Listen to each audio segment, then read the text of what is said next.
놓는 형태도 있는데 본인 놓기도 하고요. 부부 사이가 좋아하면 아내가 대신 놔주기도 하죠.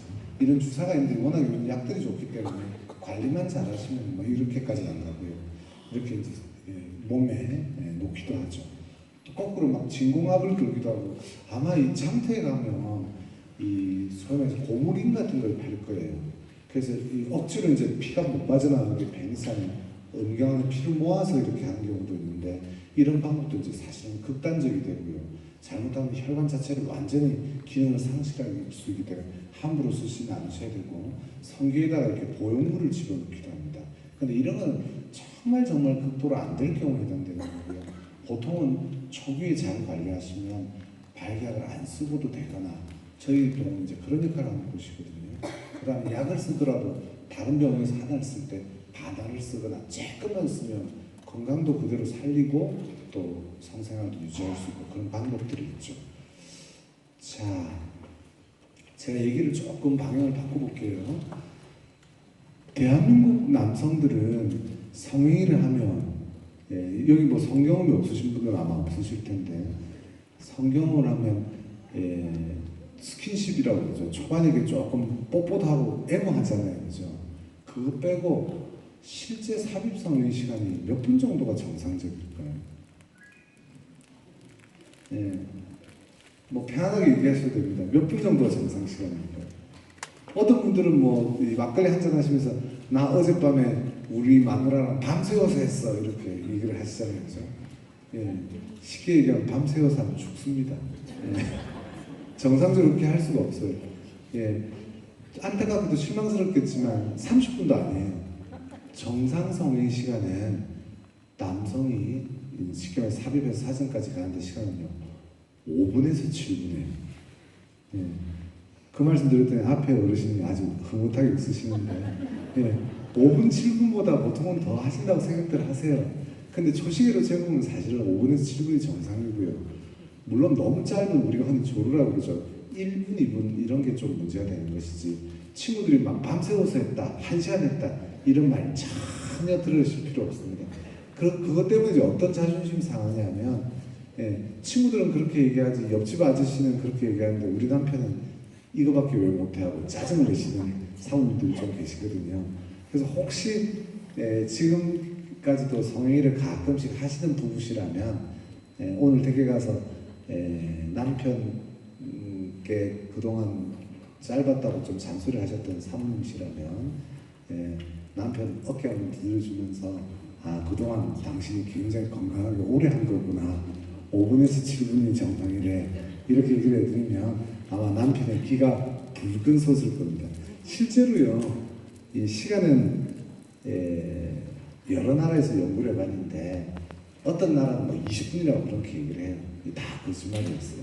실제로 연구를 해봤더니 5분 정도가 제일 이 막대기가 제일 높은 게 5분이거든요. 정상 남성은 5분이고요. 20분 이상은 아예 거의 없어요. 시간을 쭉 연구를 해보면요. 그래서 5분에서 7분이 정상입니다. 10분 안 된다고 속상하실 필요 전혀 없습니다. 근데 이런 조루가 이 남성들한테 한 20, 30% 10명 중에 한 두세 명도 있거든요. 그러다 보니 이 성기의 감각을 마비시키는 그런 이상한 수술들을 해요. 근데 이 수술들이 이제 많이 우리나라에서도 없어졌는데 사실은 전 세계에서 거의 대부분 안 하고 있고요. 마비를 시키버리면 나중에 성감도 떨어지고 발기력도 떨어지기 때문에 함부로 이런 수술을 본인이 특히 나이가 있을 때 하시거나 또는 아들내미 아이고 이번에 장가 가는데 또 손자 곧 어른 된다는데 그런 수술이 좋다더라 이런 얘기는 이제 옛날 얘기고요. 요즘 이런 시술들은 학술적으로 인정받지 못하기 때문에 국제적으로 공식적으로 반대하고 있죠. 자, 오늘 얘기의 가장 큰 핵심입니다. 연배가 이제 50대를 넘어서면 갱년기라고 그러거든요. 이 갱년기에 대한 대처법을 저희가 좀 말씀을 드릴 텐데요. 이 호르몬 문제가 우리 몸에 많은 노화를 만들게 됩니다. 실제로 남성에게는 남성 호르몬, 여성에게는 여성 호르몬이 이제 사춘기 때 막 올라오면서 남자들은 수염이 나고 여성들은 가슴이 커지고 막 그렇게 되면서 어른이 되는 거거든요. 이게 평생을 갔으면 좋겠는데 참 저희 세대는 혜택을 받은 셈이죠. 아까 제가 처음에 연령을 여쭤봤는데 뭐 80대잖아요. 요즘 80세 정도 기본으로 보잖아요. 그죠? 그런데 불과 100년도 안 된 조선시대 말미에는 우리나라 평균 수명이 얼마였는지 아십니까? 환갑이면 잔치해야 되잖아요. 그죠? 40, 50대였어요. 50대도 채 안 됐어요. 남자들은. 40세 정도. 예, 40대 중후반이었죠. 지금은 뭐 환갑, 저도 곧 환갑을 바라보겠습니다. 저는 환갑 잔치를 당연히 안 할 건데 한 팔순 잔치는 그나마 좀 해야 되지 않겠습니까? 그죠? 아무튼 많이 늘었어요. 그래서 지금 여기 앉아 계신 분들은 의학의 발전 또 우리나라가 잘 살고 있는 발전에 대해서 많이 혜택을 본 면이 있는데 안타깝게도 수명이 늘었지만 갱년기가 늘진 않았어요. 이 갱년기는 45 정도 되면 오거든요. 여성은 늦어도 50에 넘고요. 남자가 좀 앞서는데 이 갱년기가 오고 나서 예전에 환갑에 삶이 끝났으면 갱년기 이후가 얼마 안 됐단 말이에요. 짧게는 5년, 10년밖에 안 됐단 말이에요. 근데 지금은 갱년기 이후가 무려 3, 40년인데요. 그 3, 40년 동안 그냥 알고 나는 나이가 있으니 내 나이에 무슨 이런 얘기 하시면 안 돼요. 오히려 잘 관리하고 그럼 얼마든지 건강하게 살 수 있는데 이 갱년기를 잘 대처를 못하세요. 실제로 이제 갱년기가 오면 제일 많은 변화가 우리 몸의 전반적인 노화가 오는 거죠. 그래서 이제 이 호르몬이라는 것이 그게 관련되기 때문인데 이 호르몬이 온몸에 다 작용을 해요. 나이가 좀 드시면 이제 폐렴 백신 이런 것도 열심히 맞으셔야 되잖아요. 독감 백신. 그 이유 중에도 사실은 호르몬이 떨어지고 이래서 우리 몸의 면역 기능이 약해지더라는 얘기예요. 팔다리의 근육도 좀 빠지고, 그죠? 배는 나오는데 팔다리가 좀 근육이 빠지고, 아마 텔레비전 보시면 9시 뉴스쯤 할 때쯤 되고 꾸벅꾸벅 조시는 영감님들이 좀 있을 거예요. 그 이유가 단순히 피곤해서가 아니고 이 남성 호르몬이 몸에서 빠져나갈 때 제가 갱년기 얘기하니까 눈이 말똥말똥해지시는 거죠. 네, 아까는 재밌게 들으시는데 지금부터 또 말똥말똥해. 감사합니다. 열심히 들어주시면 저는 좋죠. 아무튼 이 호르몬이 떨어지면 체력이 떨어지고 성욕도 안 생기고 남성 같은 경우에 발기력도 떨어지고 또 정력량도 적어진다는 말씀들 많이 하세요. 사정식 쾌감도 떨어지고 여성 같은 경우에도 옛날같이 그렇게 예쁘장한 몸매가 안 나오고 배가 나오고 그리고 또 아까 얘기했던 분비가 잘 안 되고 이런 식의 이제 노화, 갱년기가 오게 되는 거죠. 이런 양상이 올 때 이제 남자들에게 남성 갱년기라는데 대표적인 증상이 바로 아까 말씀드린 내용들이에요. 성욕 감퇴부터 발기력 저하, 꾸벅꾸벅 저녁 식곤증 이런 얘기들이 많이 나오죠. 근데요, 호르몬이 건강할 때는 남성의 새까만 게 많은 상황이 이제 발기력이 좋다는 얘기인데요. 남성의 호르몬이 부족한 게 남성의 발기력도 떨어지고요. 실제 조직을 보면요, 건강한 조직은 검사를 해보면 남성의 성기 조직이 빨개요. 뭐하고 비슷하냐면 통통하게 살이 붙은 나무, 꽃잎, 나뭇잎, 이제 단풍 오잖아요, 그죠? 단풍이 아니라 여름에 이제 가뭄 같은 거 들면 나무 뿌리가 이렇게 말라 비틀어지잖아요. 남성 호르몬이 부족하면 조직이 빨간 조직들이 다 사라지고 말라 비틀어져요. 이렇기 때문에 발기가 되든 안 되든 성기 조직이 발기가 안 되더라도 좀 탱실탱실했는데 쪼그라든다고 얘기를 하죠. 그 힘이 없어져요. 평소에도 말랑말랑해져 버리고. 예.